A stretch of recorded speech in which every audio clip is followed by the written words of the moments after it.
So guys, yesterday in a video I made after the conclusion of the Fed meeting, I told you, I said, just don't pay any attention to that volatility, especially you're going to get most of the volatility that comes from these press conferences because, and I explained why, that's just Powell.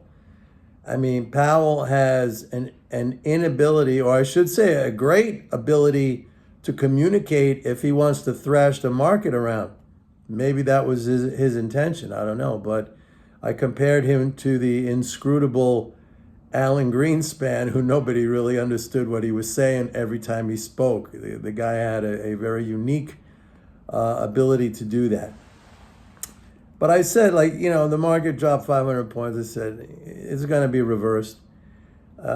We have, like I've been pointing out, fiscal flows. I mean, they're really strong. We have the Atlanta Fed GDP estimate for first quarter 2023 growth, I think at 3.2% now.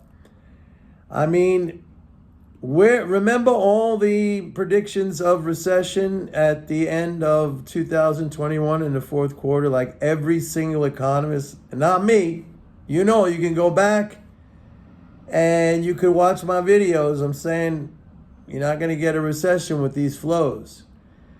But I just wanted to make this quick update because, again, I mean, it's meaningful. I think it's important to point out the manic behavior of investors, how they jump at everything, that's put in the headlines or that somebody says.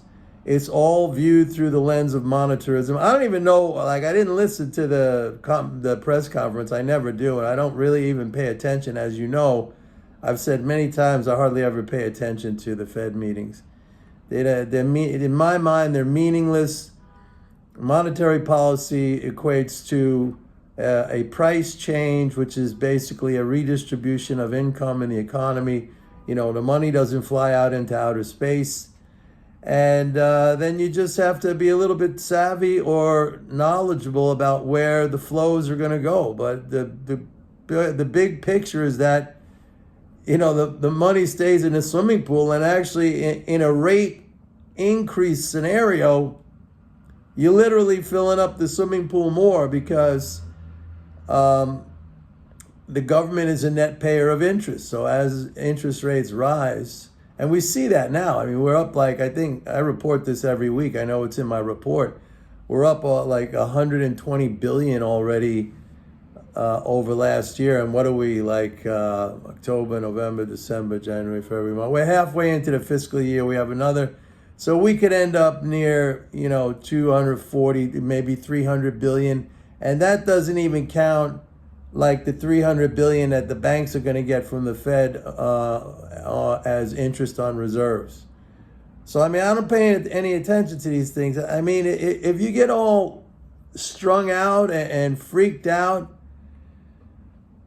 take a pill, man. Take a chill pill, something. Just understand what it is. I mean, this is, and it's a good, if you understand it, I've said this so many times, knowledge is power. That's a cliche. Everyone has heard that cliche before, but it really is.